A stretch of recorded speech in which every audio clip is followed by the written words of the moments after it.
Hello, thanks for joining in. So, broadcast is a bit late today. I've got to build up my regular followers by starting to broadcast earlier. It must be Sunday night for you guys. How are you all?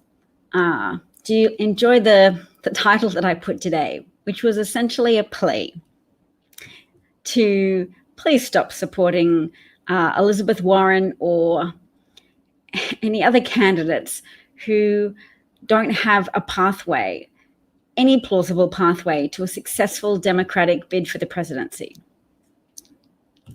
And the reason why this is so important is obviously there's a fascist in the White House whose continued presence there is already resulting in the death of people around the world because he's already delaying and retarding climate change action, which is affecting, I think, an approximate of 26,000 people a year.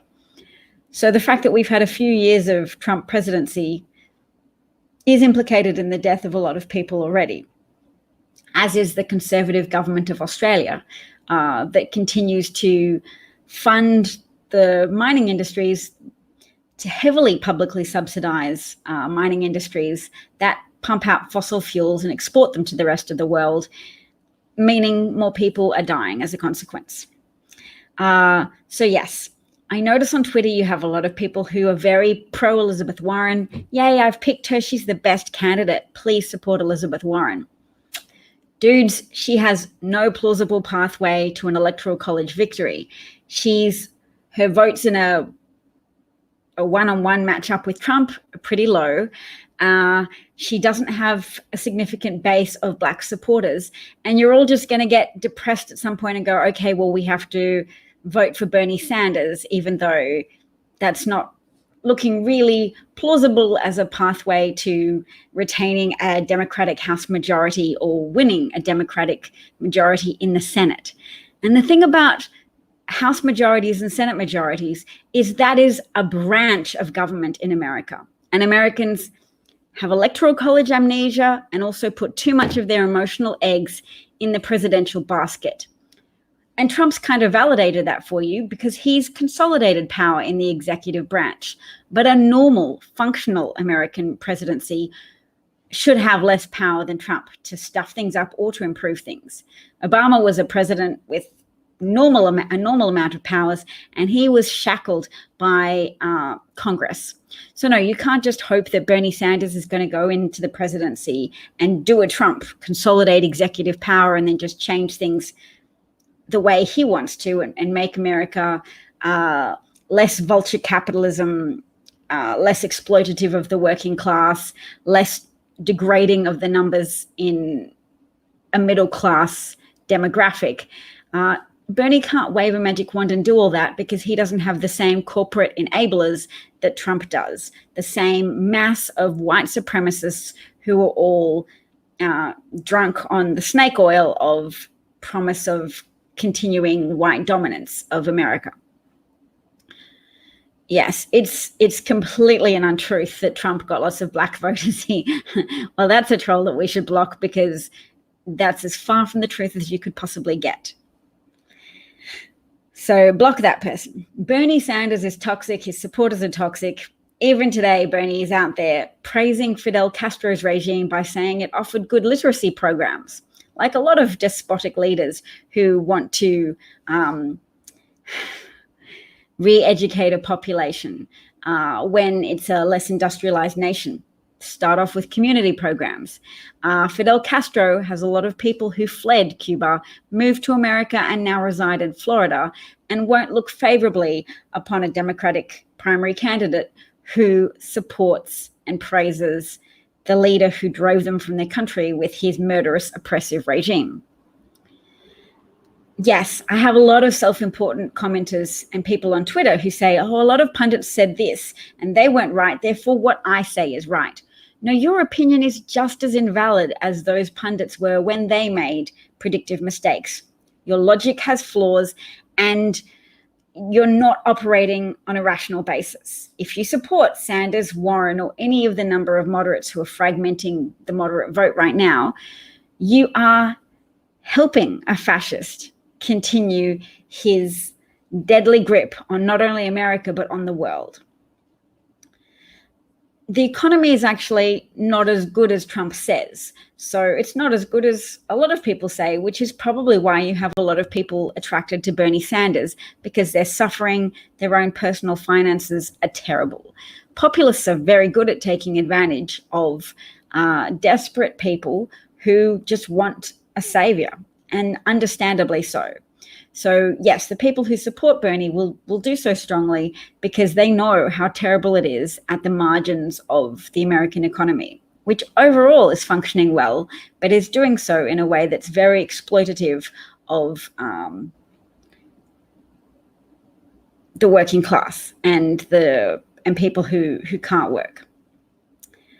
Oh, I'm glad you're enjoying listening, Henry. Thank you. Yes, I am heavily against Sanders because he destroys all hope of retaining the Democratic majority in the House or of obtaining a Democratic majority in the Senate.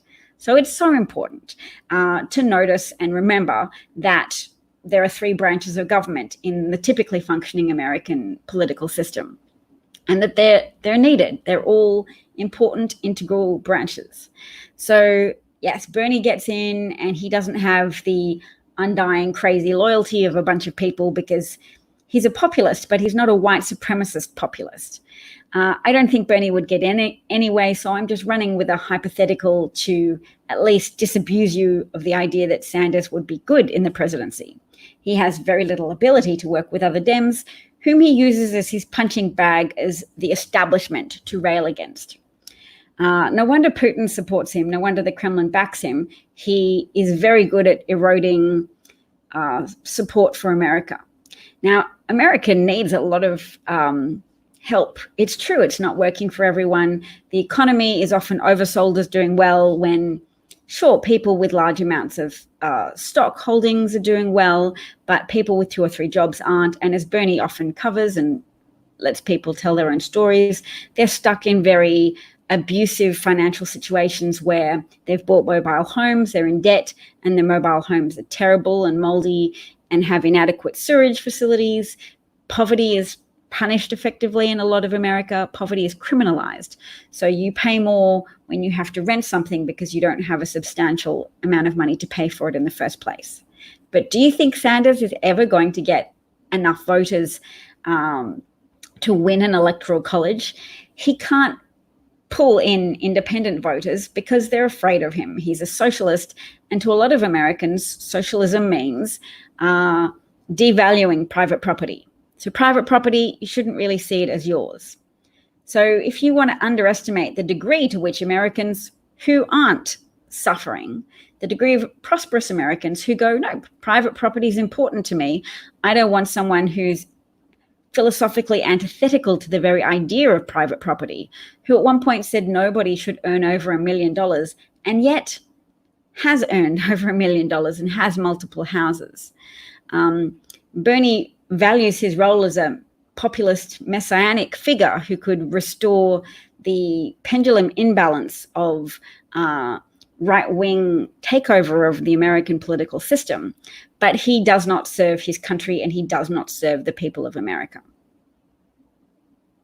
So yes, I'm from Australia, and I do think universal healthcare unites communities, means people don't have to rationalize why some people die in the street. You can go, yep, we're a wealthy country and nobody dies in the street here, and we don't have a whole cohort of people suffering and becoming homeless as a consequence of inability to settle their extreme medical debts. So socialism is very misunderstood in the United States, but we still have to work with the understanding that a critical mass of people have. So yes, democratic socialism should mean private property is respected, but some private property is relinquished to the government so they can pay for infrastructure. That's the pathway to American greatness. It's how you had infrastructure that it facilitated the development of successful business, having an educated population through socialized public education through socialized roads, socialized airports, socialized police departments, and socialized fire departments, and socialized public hospitals. Those all helped America develop and helped America prosper. Nevertheless, right-wing commentators and mainstream media commentators have overly emphasized to America the perils associated with socialism. And those perils are real in that overly successful socialism can be, overly ideological socialism can be a gateway drug to communism, which is when private property is completely not respected, the state controls enterprise, and everything's redistributed. So a lot of Americans are very resolute that they will never vote for a socialist or endorse any socialist ideas. Yes, those people have a degree of under-awareness of precisely how much socialism is currently functioning in America now and how much their businesses benefit from a degree of socialist systems of governance that take some of your private property away from you in the form of mandatory tax paying and use that to develop and maintain and extend infrastructure that gives you the levels of prosperity you currently enjoy. So yes, now in America you have corporate socialism, whereby a lot of corporations are so heavily subsidized in terms of the risk is subsidized. So there are publicly paid for cushions to help companies cope with risk. So they can take risks knowing they'll be bailed out by the public if they fail, and yet they get to keep all of the benefits of that risk taking to themselves in the form of profit. So there are publicly paid for pillows for risk-taking corporations, but there is less and less pillows or safety nets for members of the public. So your safety nets are being eroded, and it's an under-discussed point that, yes, Trump is coming for people with pre-existing conditions. He's coming for the Medicare systems and the social security systems that you've paid into for all your life. Now, Americans are very well educated. The educational system in America is often derided as terrible, but it's not uniformly terrible. It's the best in the world in many respects. The trouble with American education is it's insufficiently socialized in that the funding for public schools is dependent to a degree on the levels of property tax. So if you have high levels of socioeconomic wealth around, then lots of property taxes are charged and lots of money is given to public schools. So that pulls away from the whole level playing field ambitions of public schooling that you see in other nations such as Sweden, Norway, Finland, etc., that are all much more successful societies because they're more unified. And I don't want to be all Bernie Sanders about it, but not everything that he says is completely wrong. There are many benefits to the higher taxation rates in other countries where social safety nets are stronger and people are rightly proud of how people in their communities are taken care of. So when the pro-life people put all their energy into saying we care about saving babies, in other countries they say we care about saving people, and they are proud and happy of a government that takes care of people with disabilities, takes care of people if they incur misfortune. In America, there's a very strong culture of shame and blame. It's very related to your puritanical roots. And some people don't want to let go of it because they attribute that puritanical ethos to American success. So they're keen to say, yep, haul yourself up by the bootstraps is the only way to go. That perspective, yes, often overlooks the fact that white wealth in the US was often built on the back of oppression of other people, specifically stealing the fruits of the labor of enslaved Black people who were sold and traded as commodities and exploited and demeaned as if they were not human beings. So yes, that wealth and that head start has allowed Americans to, as a whole, to prosper. But when we use the term white privilege, we often don't notice that this antagonizes white people who who don't have the necessary framework to understand history yet because they've been brought up without having a substantial over time acceptance of the oppression and history of people maintaining a worldview in which white people are superior to black people and just feeling good about themselves on the basis of an imposed hierarchical structure of virtue. So when you tell conservatives about white privilege, they still have no more sympathy for poor white people or poor black people. But if you tell more liberal people about white privilege, they become less sympathetic towards poor white people. Their support for poor black people remains static. They already have some, and that doesn't appreciably increase in studies. But the support or the sympathy they feel for poor black people lowers. So people feel that must have been some of the backlash against Barack Obama. People actually felt that they were being robbed of public sympathy and understanding. In the very important book, Dying of Whiteness, Jonathan Metzl, I've forgotten the author's name, Jeffrey Metzl. Anyway, you can still Google it. He's got a website, dyingofwhiteness.com. He points out that white people of certain backgrounds, particularly in southern states, are often persuaded to vote against their own self-interests when given racist inducements to do so. So they believe that it's primarily black people accepting government help, so they vote against government programs and government safety nets, even as they themselves are suffering significantly as a consequence.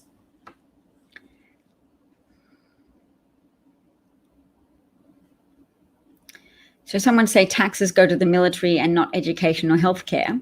Yes, although America is not a monolith, different amounts of taxes go towards healthcare or education in different states. So if we look at Kentucky, where a Republican governor reduced taxes but also reduced support for schools, you'll realize that white people might have initially assumed it was just black schools that were going to get their funding cut, but found it far less tolerable when their own predominantly white schools also had their funding cut, and they had to, they were being asked every weekend to bake brownies, bake brownies or the Spanish teacher has to go. And then they ended up, was it Kentucky? Yes, voting out that Republican governor. So if anybody can correct me if I've got my state wrong, please let me know, because it could potentially be Kansas or Kentucky. I'm American, so forgive me for getting my American states with a K mixed up. I know they're both Republican. I know Mitch McConnell is from Kentucky, but I just can't remember which governor it was that got ousted. Was it Kentucky or Kansas? In any case, let's talk about how Elizabeth Warren supporters need to stop. Amy Klobuchar supporters, you need to stop. You need to be asking these people to stop their run, and it's very difficult. You'll be going against the inertia of the forward momentum of vanity projects. Look, I'm not saying that they're not patriots with good intentions of wanting to improve their country, but everybody is forgetting that there is no pathway to a successful democratic race for the presidency without substantial support from African American people. All right, so let's see. I'll go on to Twitter so I can show you some graphics about this, because it's very important for people to get what's happening. Let's talk about the coronavirus very briefly as well, because the coronavirus is reaching the tipping point of global containment, which means everybody's going to get a lot more coronavirus and a lot more paranoid about coronavirus, etc. I am trying to look up some stats, so thank you for bearing with me. Here we go. Okay. All right. Now we click share screen.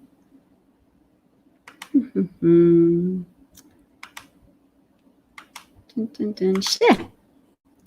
All right, so you should be looking at that. There's Biden with 39% support from black voters, Sanders with 27. There's the top of Elizabeth Warren's head. She's got 10. And that one there you can't see, but it's Amy Klobuchar, and the support's so little that you can't even see the top of her head, and Pete Buttigieg is the 2%. So remembering that the Electoral College exists, it's very important to note that Amy and Pete and Elizabeth have no pathway to a successful presidential bid.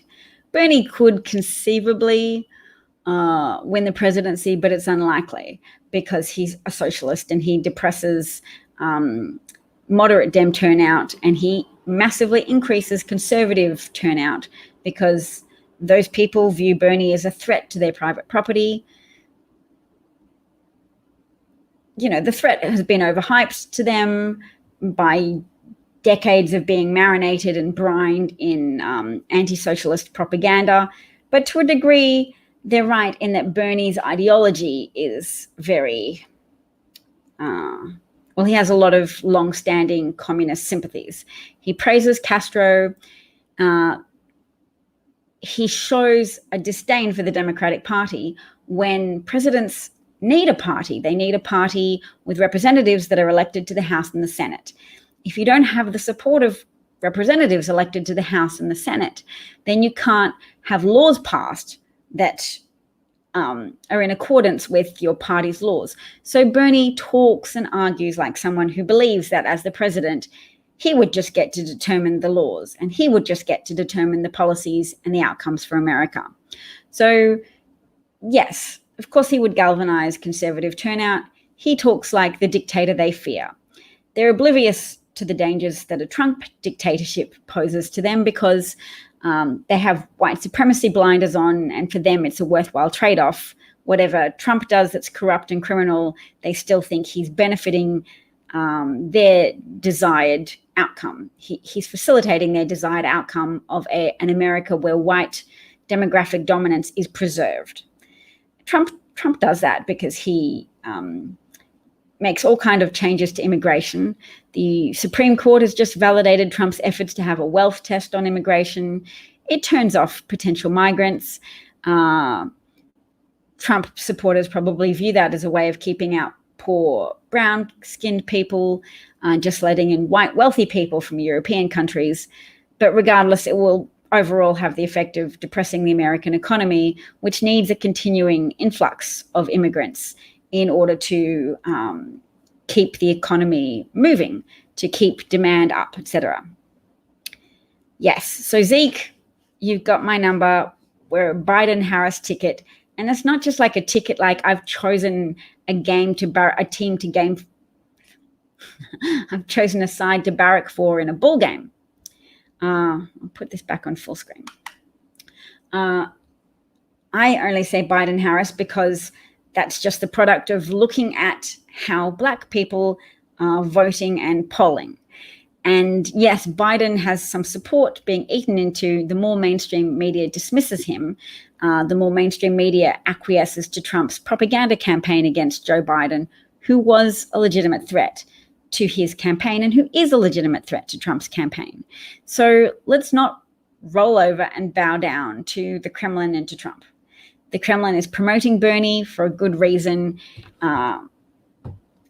Look, it's a win-win situation for them with Bernie. Mostly he'll just help keep their candidate in power. And Trump is their favorite. He's financially beholden to Russia.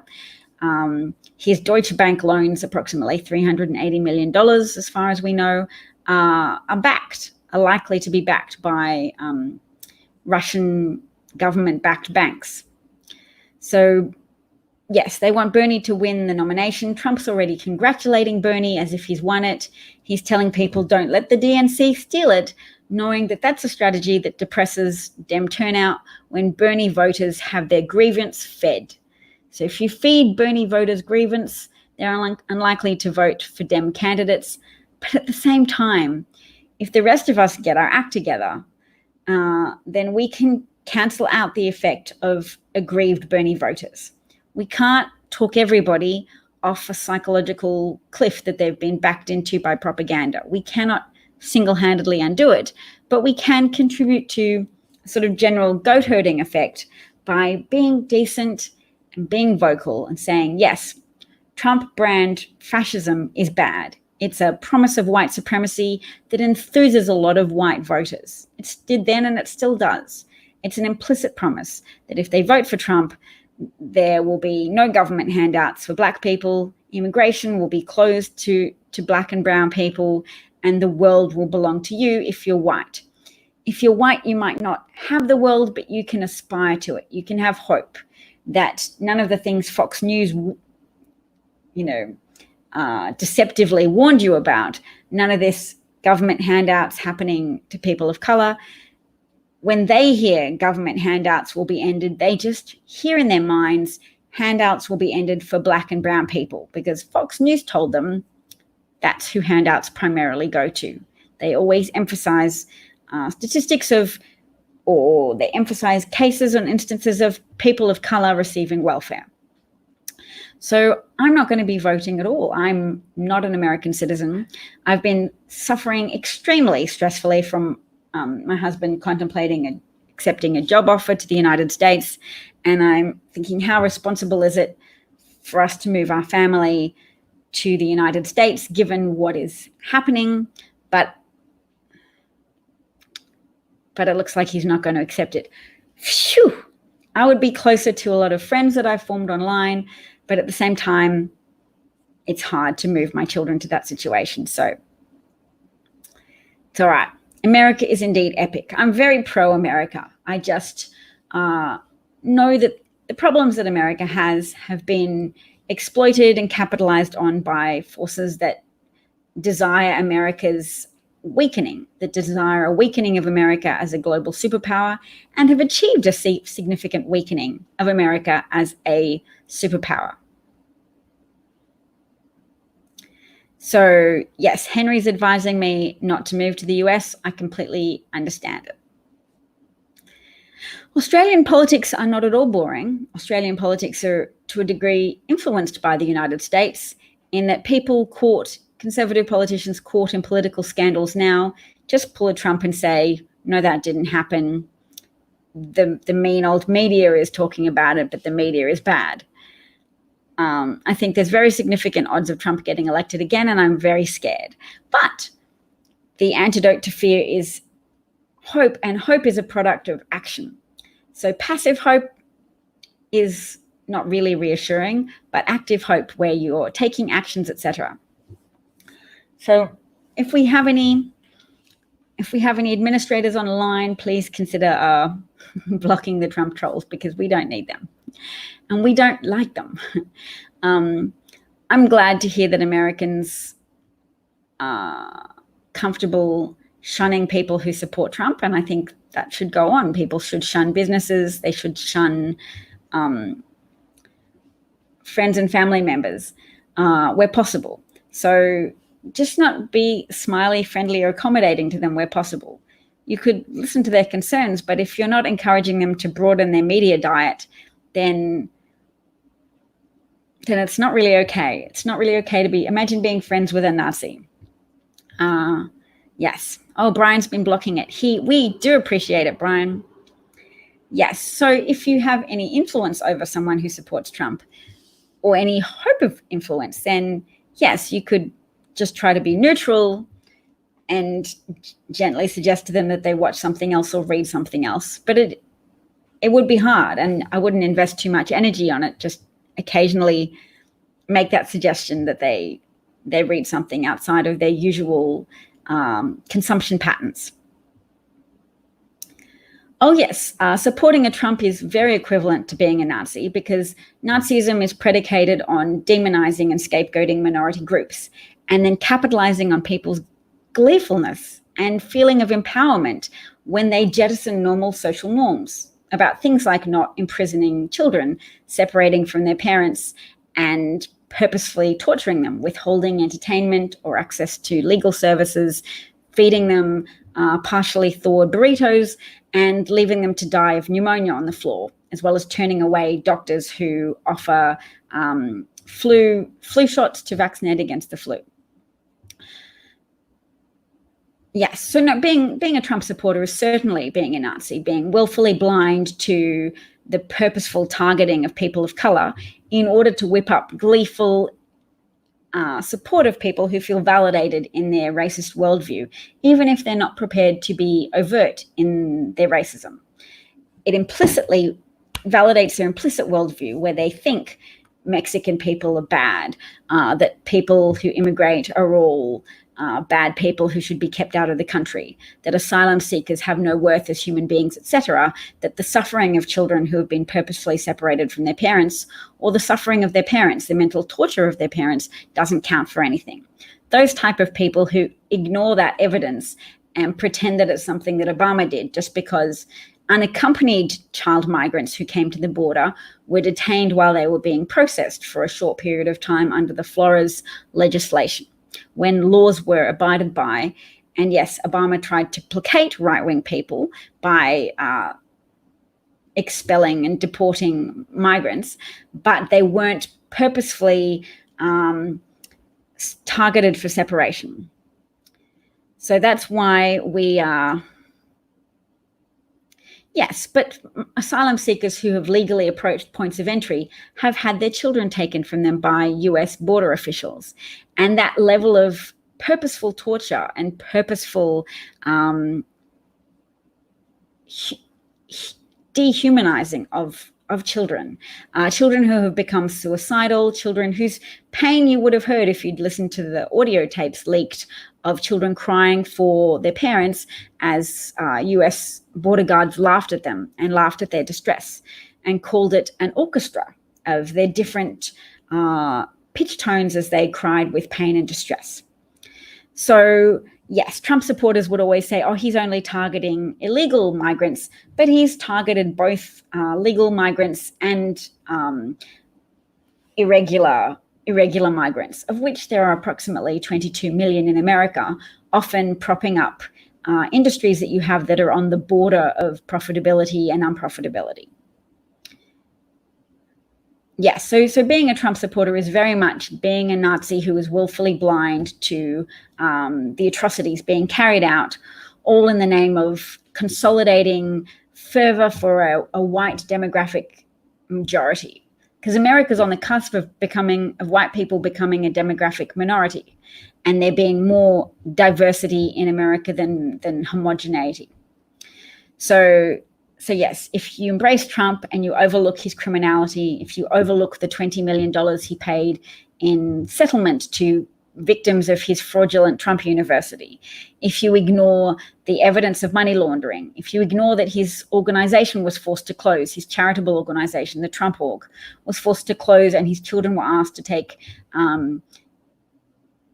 training programs and were precluded from ever being a director of a charity again in New York. So yes, if you ask how Trump supporters are similar to Nazis, that should give you some degree of an answer. You are definitely the type of people who facilitated the mass murder of Jews, because as you go on defending the indefensible, more and more extreme actions are carried out to impress you and to continue that cycle of saying everything we've done so far is fine, and in fact we can do more of it. Like a misbehaving child whose acting out only increases the more you call attention to their misbehavior, because their defiance and their willful pursuit of self-justification is increasing the scale of their naughtiness. So yes, Trump supporters are like misbehaving children who are really out of line and who are getting worse. And that's typically the pattern of democracies that veer off track into authoritarian populism.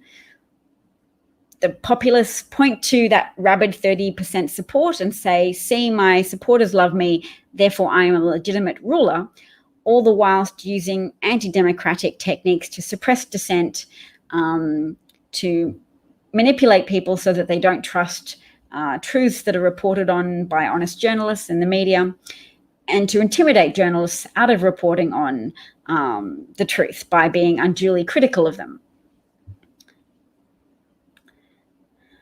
Biden does stand the best chance of an electoral college victory, particularly if paired with a strong candidate of color such as Kamala Harris.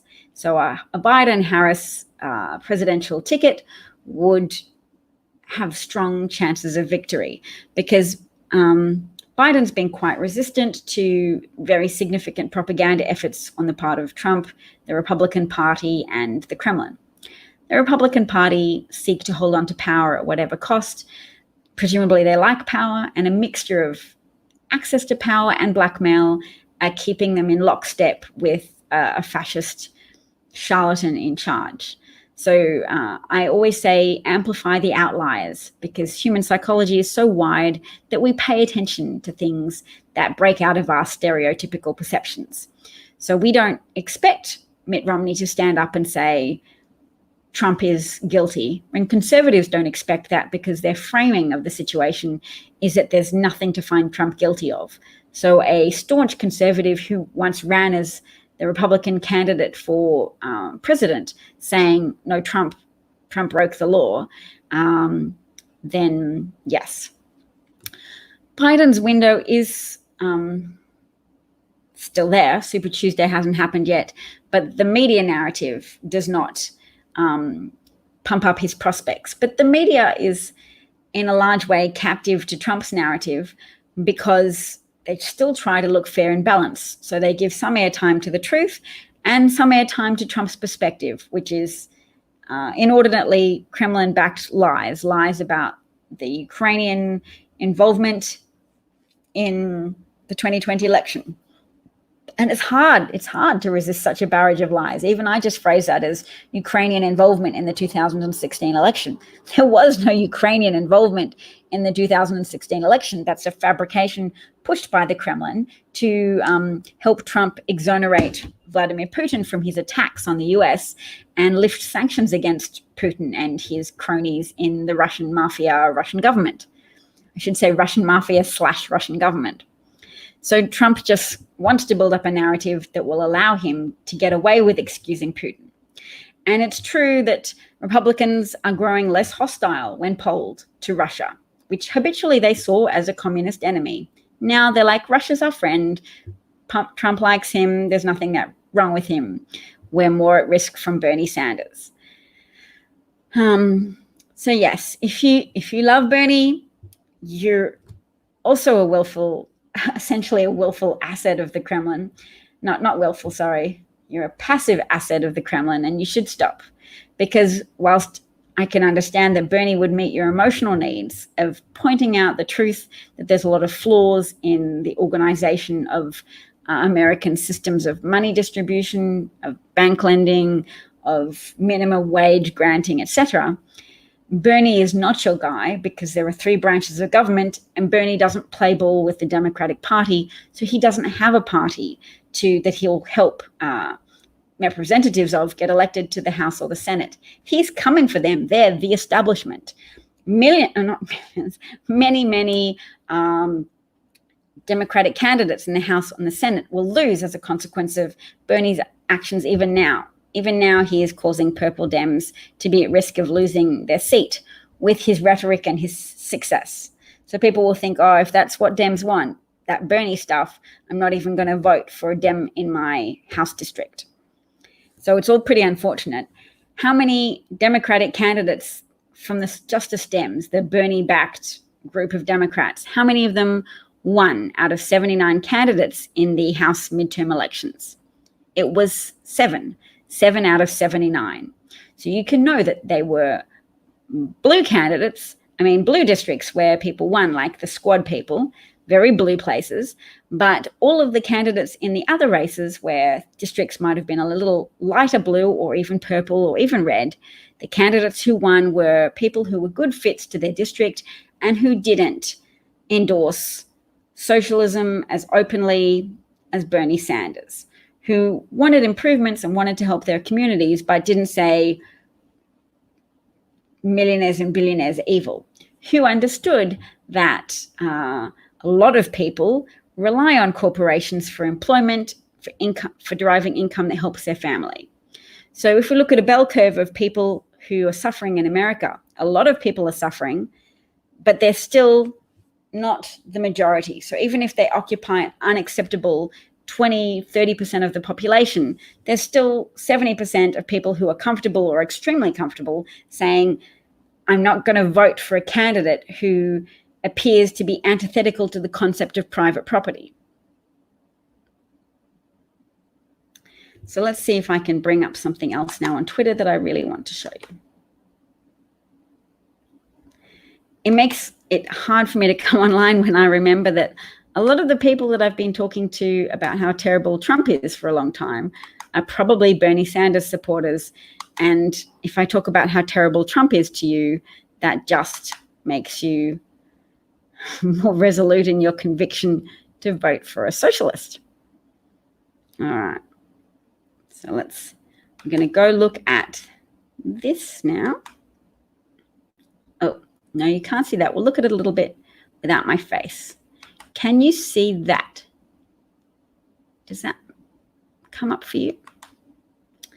Okay, so Bernie Sanders, destroy Bernie Sanders to save the world, a thread. So Eugene Belitsky is, pointing out that he likes vote blue no matter who, with the exception of Bernie. But he'll even vote for Bernie if he wins the Democratic nomination. Because yes, whether it's climate, healthcare, guns, corruption, war, anything, defeating Trump is step one in making any progress. So Trump wins, yes, we're going to have significant problems. If Trump wins, American democracy dies, and every single decent American and our children and untold millions around the world are bleeped. This is do or die, literally, for many people. And this is right where he gets to Bernie. Until very recently, I was right there with all of the people who were calling for the Democratic candidates to concentrate their fire on Trump, to discuss policy differences, but not to savage each other, so that the eventual nominee, whoever she or he was, would not limp injured into the inevitably brutal general election with Trump. Unity seemed like the way to go because any of the nominees were better than Trump, which is still and forever true.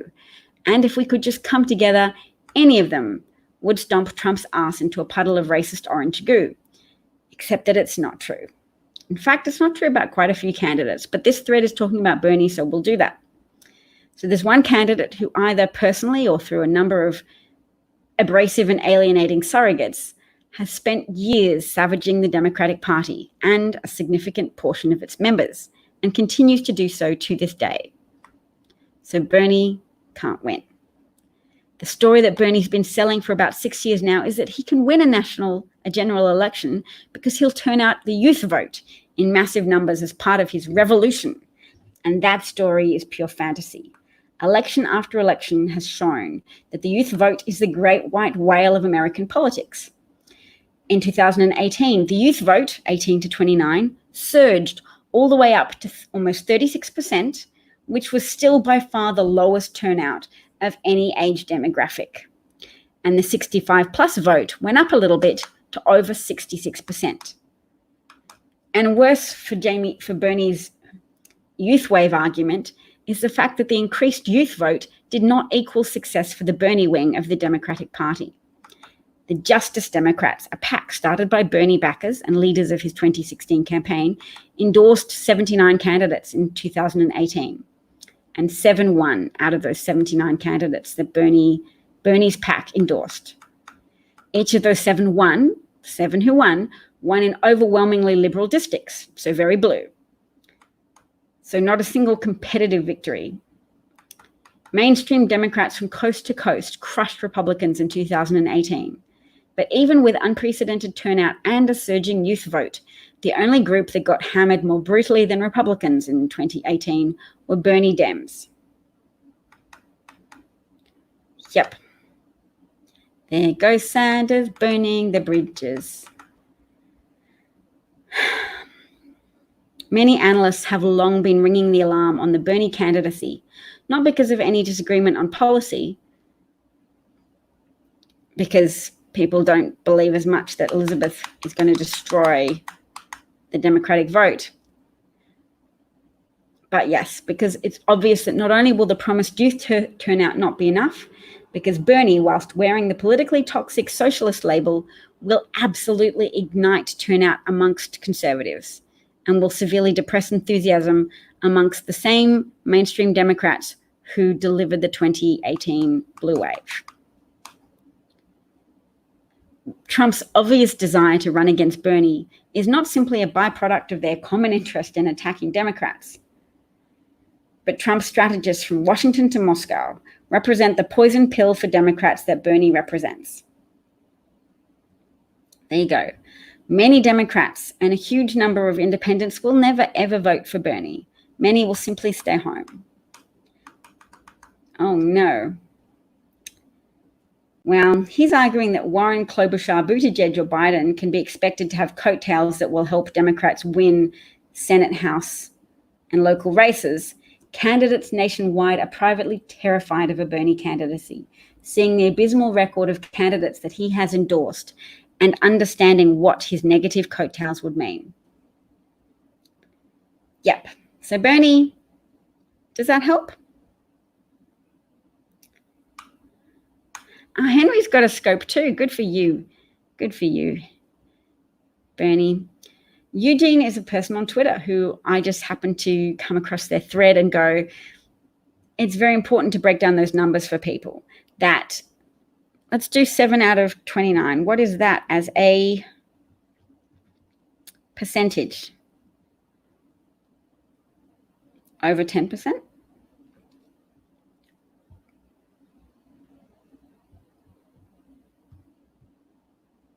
Okay, 11.228.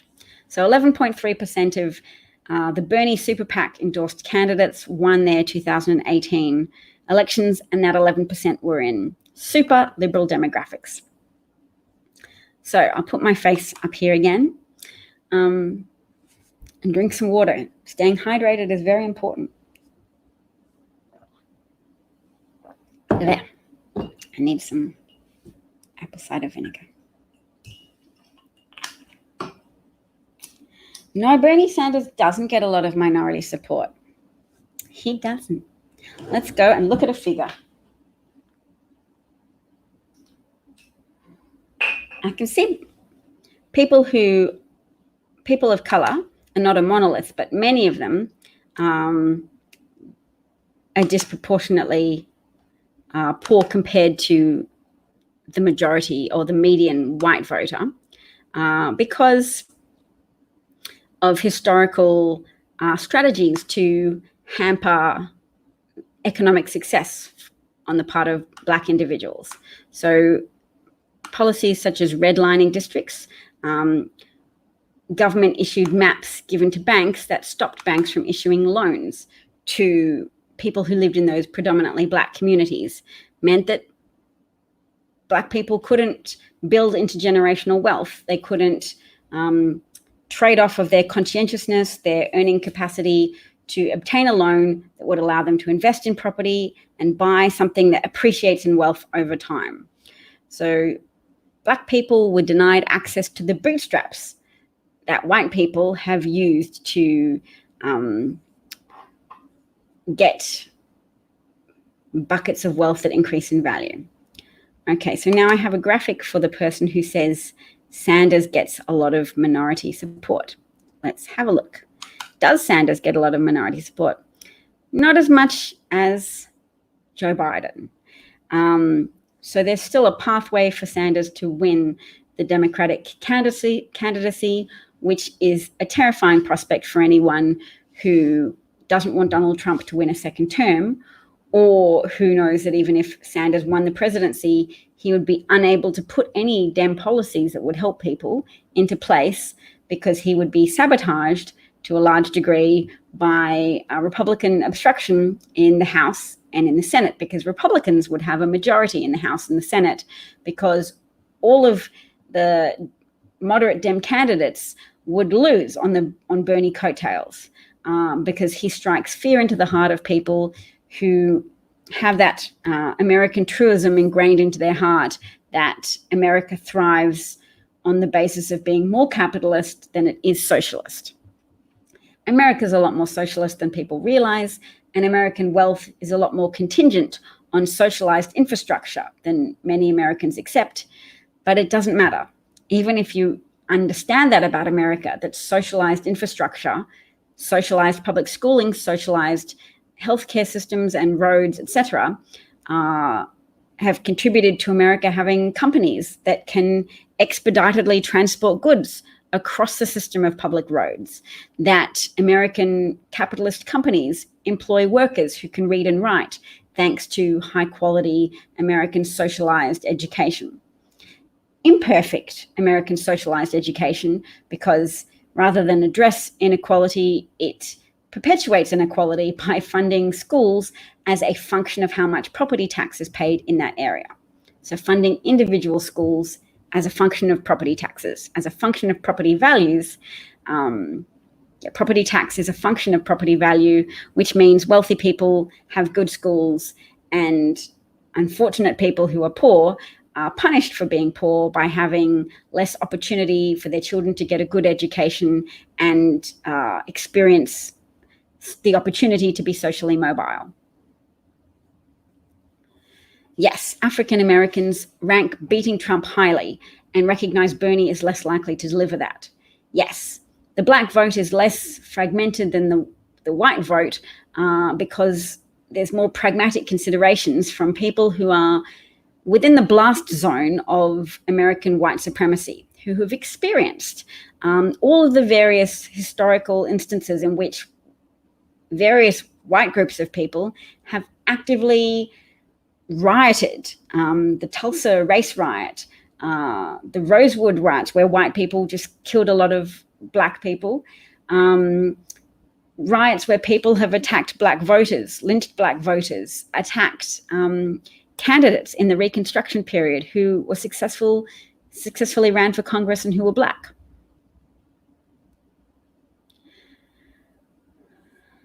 Yes, so Medicare for all is a good idea. I benefit from universal health care in Australia, but the transitional pathway to Medicare for all of you has to be managed by someone who's not an avowed pure socialist with clear and documented sympathies for communist dictators like Fidel Castro, Bernie Sanders honeymooning in Russia. Bernie Sanders says he'll be all tough on Putin, but at the same time, Putin supports him, and he hid that. He was briefed on it a month ago, and he only admitted to knowing about it when he was exposed by the Washington Post. So yes, Bernie Sanders' problems extend far beyond any quibbles that people have with his policies. I don't even have a problem with his policies. I have a problem with his core convictions and the fact that a lot of Americans understand Bernie's core convictions. So their fear of Bernie might be overhyped. Who knows? Who knows? The fact that he derides the establishment makes it sound as if he has the same kind of despotic urges as Trump. I alone can fix everything. Trump has the Republican Party. They've got his back because Trump actualizes their deepest yearnings, whereas Bernie antagonizes the Democratic Party. So who has Bernie's back to help him be the achiever that he wants to be? Even if his Medicare for all plans are good, he intimidates so many people out of supporting a Democratic candidate, not just for the presidency, but for the House and the Senate, that none of Bernie's policy goals would be achievable. He has nobody to cooperate with. Yes, so colonization is bad and people have suffered under it, and that sounds like it makes you more susceptible to Bernie's arguments because Bernie condemns colonialism and he condemns oppression, and he's very good at galvanizing people around the concept of shared enemies. So Trump's shared enemies, or the people he galvanizes around the concept of shared enemies, are Mexicans and illegals, which is a dehumanizing term I advocate people never use. So I'll try and say undocumented migrants or irregular migrants. I will tell you where to turn. If you're concerned about the Democratic Party, be a leader, advocate for Biden-Harris, or just start with Joe Biden and ask him to pick Harris as a running mate and announce it soon. Because only Biden, if you can see by the graphic up in the corner of the screen, has strong support amongst black voters. And in an electoral college victory, you need to have states supporting you. there's too many states that have low populations but still have significance and disproportionate levels of influence in the electoral college system. Let's not be... Okay, we might have to block a Bernie supporter, because I would waste my breath addressing your concerns. You are unlikely to be convinced by anything I have to say, so you should go.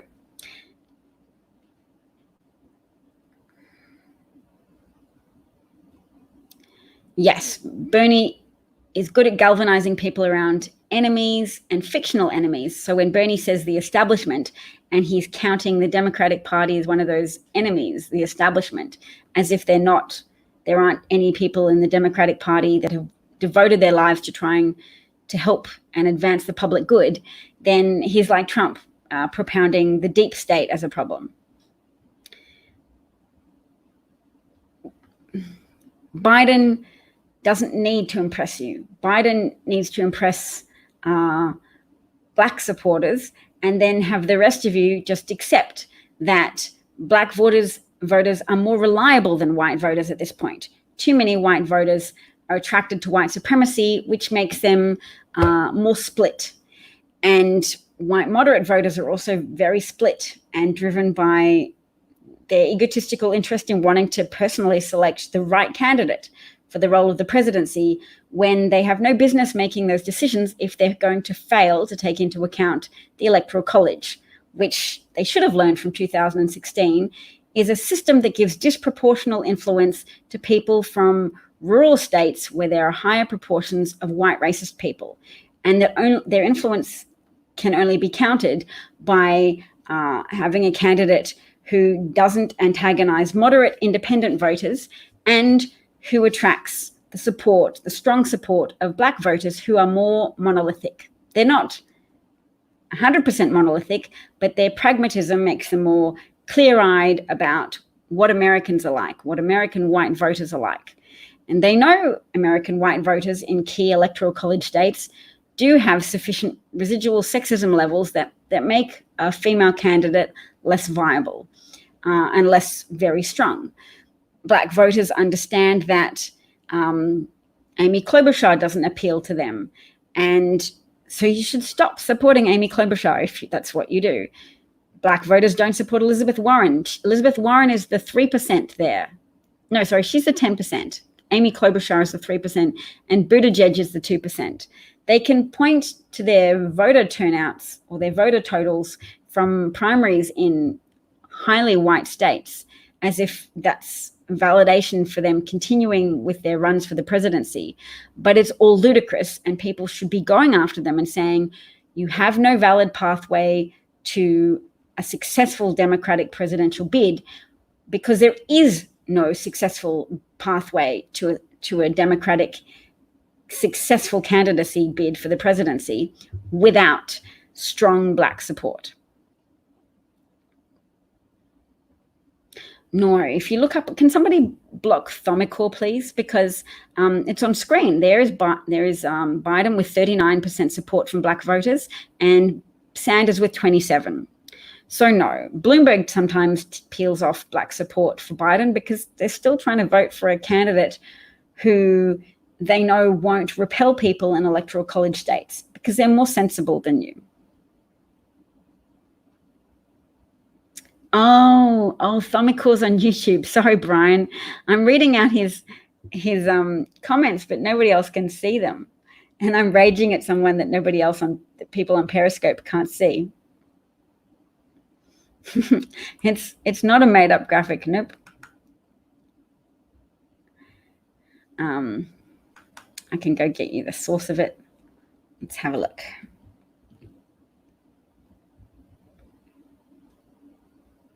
So I'm still replying to a Bernie supporter who's on YouTube because I'm simultaneously broadcasting to YouTube and Periscope.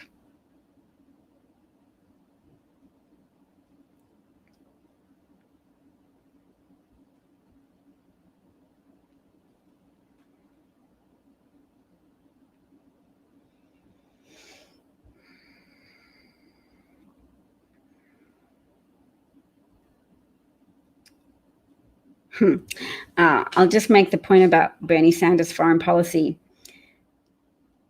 which is that he wants to criticize JFK and Reagan while praising Fidel Castro. He said, "We're very opposed to the authoritarian nature of Cuba, but it's unfair to say everything's bad. When Castro came into office, you know what he did? He had a literacy program." Wow, Bernie Sanders, way to repel people who have migrated to Florida to escape Fidel Castro's despotic clutches, because saying, "Oh, look, good people on both sides. He had a literacy program, whilst he's not imprisoning dissidents and murdering people. Fidel Castro's got a literacy program." Mm-hmm. Yes, so it'd be great to have the primary be over, to remove the inconvenience of ads from your life. Yes, that's great. In the meantime, I hope everybody's resolved to try to talk sense into your fellow white supporters. They should be, if they're Dems, they should be easier to reach than Trump supporters, who are really deluged. Their perception of reality is so departed, such a departure from standard versions of reality, because the facts they are force-fed by Fox News and Breitbart and conservative radio, etc., is Kremlin-originated nonsense and, unmitigated BS. So, yes, Biden-Harris for the win. When we look at our circles of influence, yes, we should consider that. Talk to Warren supporters. Hope they might be more reachable than Sanders supporters, who are also hyped up on the shared omnipotence that people feel, the power that people feel when they have a leader who's identified some shared enemies for them to cluster around and denounce. And for Sanders supporters, those enemies aren't just Trump. The loudest yells he gets at his rallies are when he denounces the Democratic Party. So it's certainly true that only a moderate can win in South Carolina, and that's likely to be true for all of the states that will be of significance in the Electoral College tally. And that's the tally that has the only significance. The popular vote does not matter in the US now, does not matter for the 2020 election. So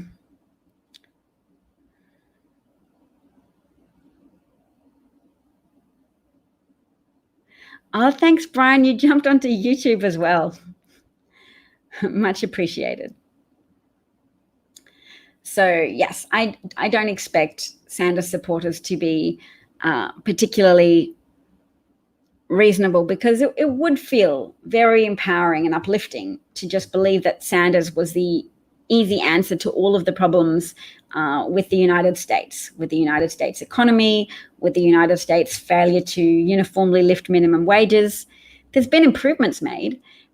Trump tries to falsely take credit for the rise in wages that have occurred as a consequence of blue states lifting the minimum wage for people who live in that area.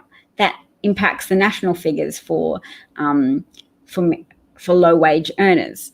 But overall, the economy is not doing as well as Trump pretends. There are so many people negatively impacted by Trump's tariff wars. And unfortunately, for people who are struggling, they're not going to have the time or the energy to pay attention to well-founded analysis of what's happening. They'll just look to people who say, "I've looked at the situation for you and I can see a solution." And if you're a populist Bernie Sanders figure, you'll be saying, just as Trump did in 2016, I can fix this for you. There are people out to get you, and I will defeat your enemies for you, and then you will flourish. Trump made all manner of promises to people who were suffering economically.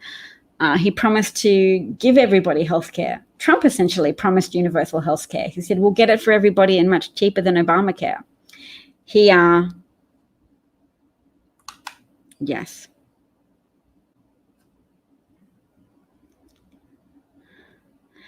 So Brian said, you can't block on YouTube. I can understand that, but that's okay. I've driven away the Sanders supporter all by myself. Sanders supporters not all, but some of them will struggle to vote for any Democratic nominee. True. But we don't count them as sufficiently statistically significant that we have to sacrifice the Electoral College or a Senate majority hope or retaining the current Democratic House majority. We don't have to sacrifice that to retain the support of crazed Bernie supporters who don't care if Trump gets a second term, as long as they can express their dissatisfaction with the system, the riggedness, the anti-Bernie conspiracies, blah, blah, blah. Yes, Brian cannot block on YouTube, but possibly only I can block on YouTube. So what are the underemphasized facts of the day?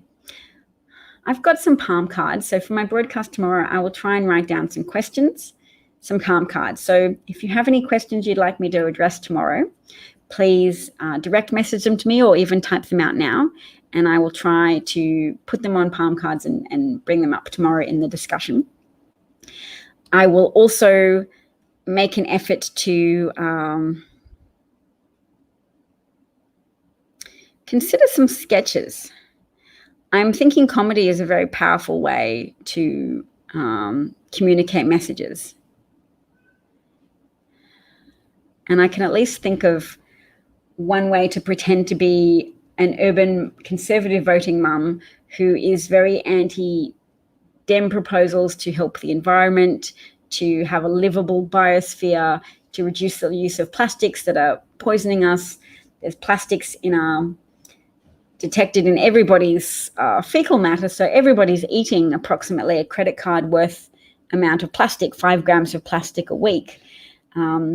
And my environmental motto at the moment is eat less plastic. That's the name of the advocacy group I'm trying to run with. And I'm imagining if I put on a persona of being a suburban mum, literally sprinkling glitter into my children's sandwiches, I could say I've got a very girly girl and she loves things. So of course, glitter is the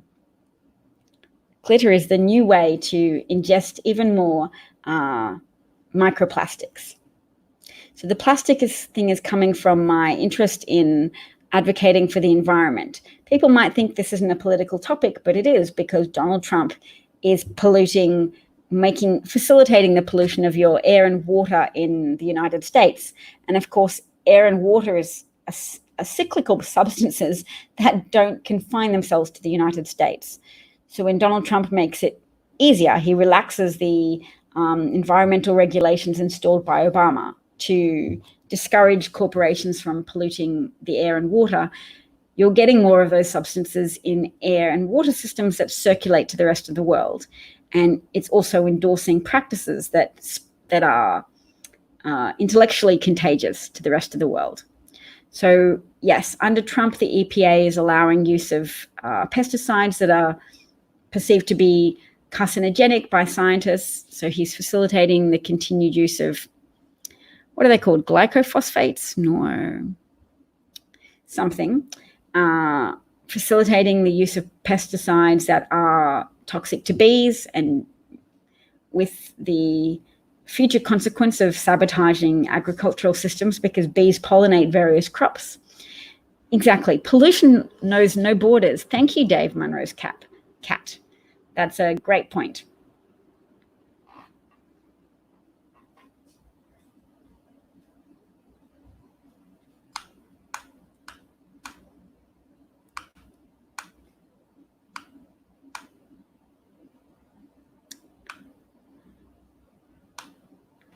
Exactly. No bees, no crops. So thanks for your, yes, let's make it a hashtag.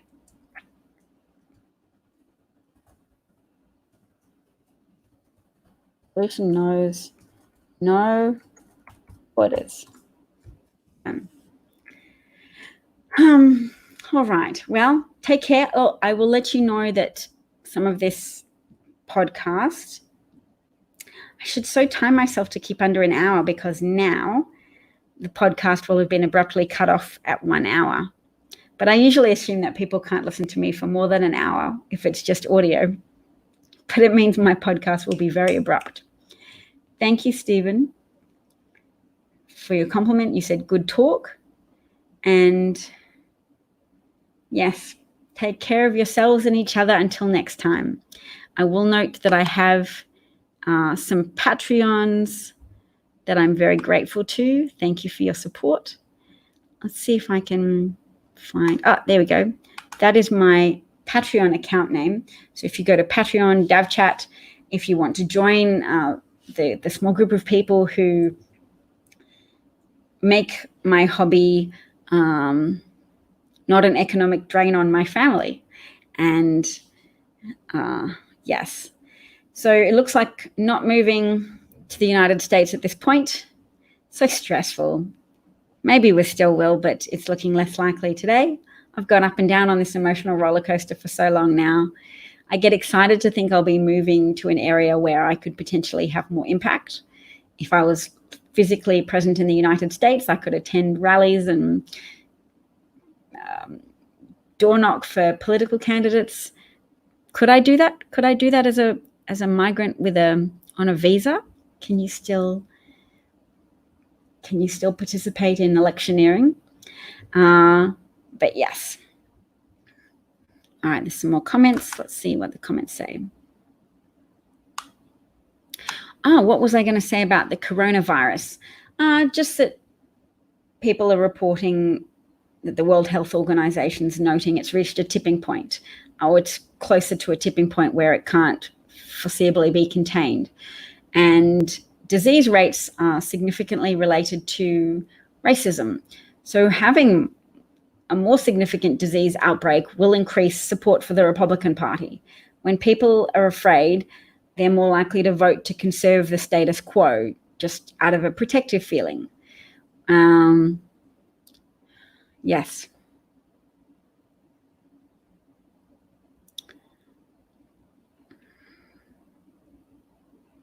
So Brian's letting us know some statistics. It appears there's close to 80,000 cases, close to 3,000 deaths from COVID-19, and nearly 25,000 recovered. Yes, but we also don't particularly trust the statistics coming out of China, because that's a totalitarian run society, and totalitarian leaders lie because their hold on power is predicated by their ability to use propaganda successfully rather than their competence. Because non-totalitarian governments are more accountable. You have hopefully a functional free press reporting on your actions, your policies, and then the consequences of those actions. But totalitarian governments aren't subject to those same mechanisms of accountability. And so they take advantage of that by running with the propaganda line as much as they can until undermined by visible reality. So we have been waiting for Trump's economy to be more visibly dysfunctional so that it's harder for him to maintain the propaganda line that the economy is doing well. But at the same time, he has a lot of people in his court helping him lie to the American public. And it's hard to be, I presume, the media figures trying to say, well, actually, Trump says we're just negative Nancy's, but it's actually the case that there's some significant problems with the economy, that the manufacturing sector's in recession, and that the transport industry is also having consequences as a spillover effect of the problems with the manufacturing sector, and that Trump is having to throw billions upon billions of dollars at the farming sector, which is in trouble and can only be propped up at this point by large bailout money that Republicans don't question.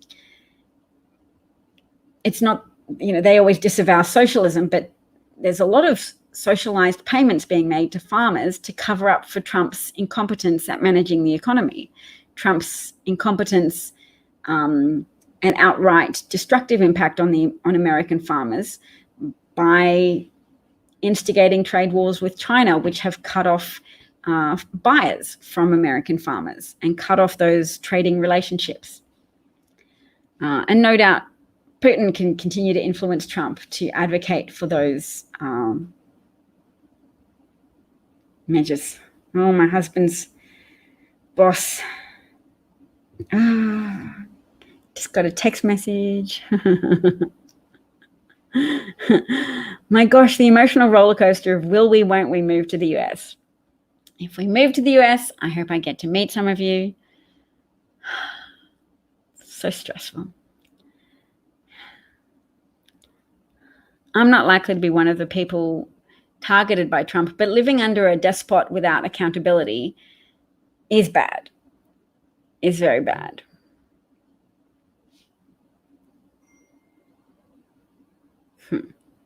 So anyway, I said I was going to go. I should do that and go bake muffins and things for my children. Take care. Wishing you all the best, everybody, and talk to you hopefully tomorrow. Thanks for listening. Bye. Bye, Paul. Bye, Craig. Bye, Jeff. Bye, Brian. Thank you so much for your help, Brian. Bye, Dave Munro's cat. Nice to meet you. Who else have we had? Henry was listening. Thanks, Henry. Henry says it would be an enormous culture shock. Don't do it. You'd be miserable. Why would I be miserable? What would be a culture shock about moving to the United States? What's different? Is it because, Henry, is it because of the gun culture? I mean, I feel very immersed in a day-to-day basis in American culture because of my time spent on Twitter, and the people I follow and interact with and respond to are American. So a lot of my brain and my heart is in the US. Yes, and you moved to the US from Britain. Was it Britain that you moved to the US from? Yeah.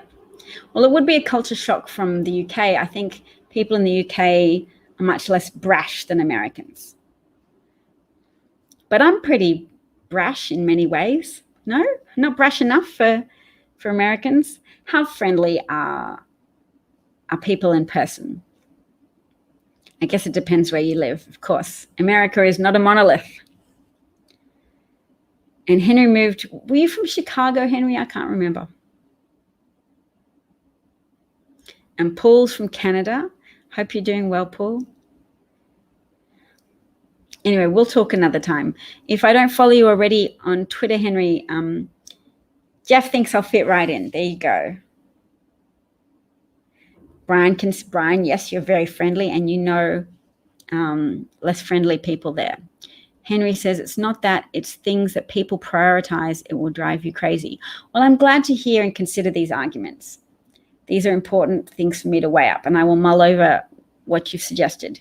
And you can tell me at a later stage about different priorities. And if you don't want to irritate Americans, feel free to do it via direct message. Henry's from Atlanta. Okay. That's in the South, isn't it? Atlanta was burning and Gone with the Wind when I read that about 30 years ago. All right. Take care, everybody. Take care. Bless you all. Bye.